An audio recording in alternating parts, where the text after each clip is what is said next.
25-savol. Akrilik kislota gamoligini to'la neytrallash uchun 2 molarli natriy gidroksid eritmasidan 20 ml sarflandi. Bunda 6 gram tuz hosil bo'ldi. Kislota molekulasidagi atomlar sonini toping. Xo'p, akrilik kislota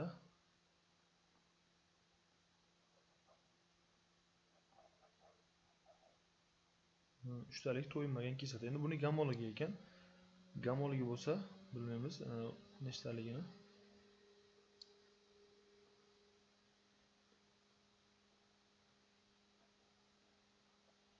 Bu endi natriy gidroksid bilan reaksiyaga kirishsa tuz hosil bo'ladi. Radikal SH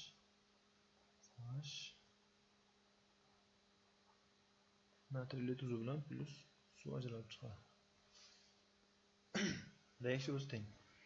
Endi 2 molarli 20 ml mingida 2 molarli bo'lsa 20 sida qancha desam 0,04 mol natriy gidroksid reaksiyaga kirishgan.